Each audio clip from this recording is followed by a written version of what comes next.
It's time to get the latest on the ETF space. So here we go. Jay Jacobs is with us, head of thematic and active ETFs over at BlackRock. Thank you for being here. So we want to talk about MAID, which is the new ETF that you launched. I mean, I first need to acknowledge that assets under management for ETFs there, $4 trillion. Right? You're seeing ETF love. There's no doubt about that. Why do people like ETFs so much? And are you still seeing inflows for the most part for the back half of 2024? Absolutely. So yes, we reached a $4 trillion global AUM level in ETFs this past week. And it's a tremendous trend of investors increasingly choosing ETFs as their vehicle of choice to get exposure to big, broad asset classes through core exposures, or to get more granular looking at thematic exposures or subsector exposures, and increasingly now getting exposure to active strategies through ETFs. So I don't believe that the growth of ETFs is slowing anytime soon. In fact, we think there's another big growth story here in ETFs as investors increasingly use actively managed strategies that have portfolio managers making decisions about what to buy and sell within that ETF. This is likely to generate a lot of growth in ETFs over the next decade and beyond. Right. I mean, because that's different, right? When you have an active manager versus then an ETF that just follows an index, that's more passive in many ways. Let's talk about the very latest ETF that you've launched, and that's MAID, and this is about manufacturing. Why was now the right time to have this MADE ETF? But one of the biggest themes, or as we like to call them at BlackRock, mega forces in the market this year, is around geopolitics and changing supply chains. We've seen how that's impacted flows in some of our international suite this year, with investors favoring countries like India and Mexico, which benefit from nearshoring and friendshoring trends of establishing more trade with the United States. But there's a huge domestic story happening here as well, where you see both public policy and private businesses really trying to drive the US to be a manufacturing leader once again. The US has been in structural decline in manufacturing since the 1970s.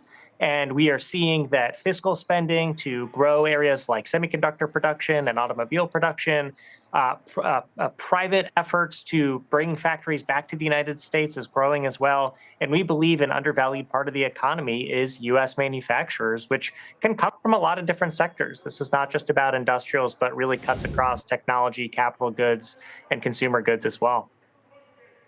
Yeah, so you certainly have some secular trends, some support from government policies. What kind of names are in here? How often is this rebalanced? What would be some of the top names and holdings in this? So we have almost 100 names in the portfolio. And again, this is really about looking across sectors for manufacturing leaders across the economy. So you might think that a lot of manufacturers just live in the industrial sector, but really you have some of these major tailwinds happening in the semiconductor space with new fabs being built in Arizona and Ohio. They're captured in the technology sector. You have consumer goods being developed in the United States increasingly as well, and that's happening outside of the industrial sector as well.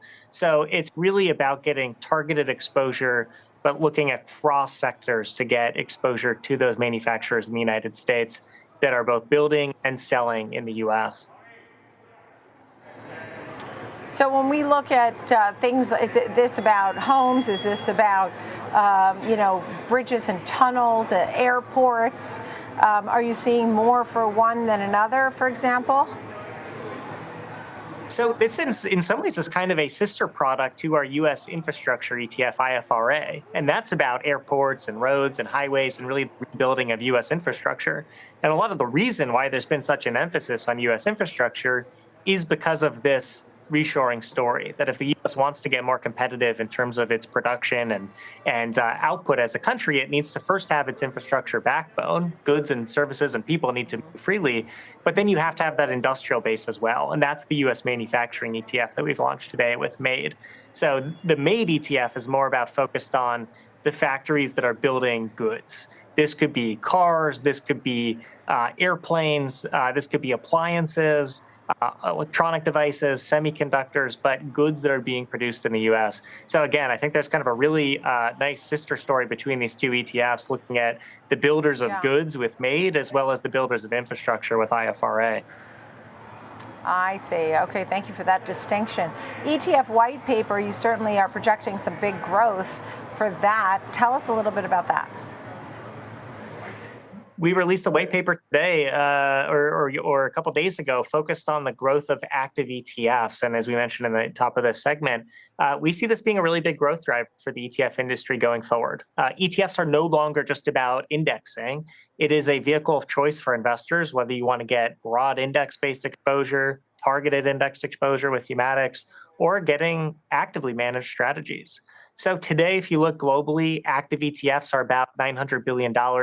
We expect that to grow to $4 trillion by the end of the decade. This would be very significant growth and would take active ETFs from being what today is really only about 7% of the industry to being 16 or 17% of the industry going forward. So big driver. Some of the reasons behind that are that investors are looking for active managers. We have had these bouts of volatility in the market recently that investors are needing help to navigate. We've seen more dispersion across stocks and sectors, which means there's more opportunity to generate alpha as you see equities moving in different directions. And so therefore, we're seeing both the growth of ETFs happen alongside more demand for active strategies. And those two secular trends together is what's going to drive the growth of active ETFs. So when I read our global ETF assets under management has reached $4 trillion for the first time this week, that's the projection for the future. Is that correct?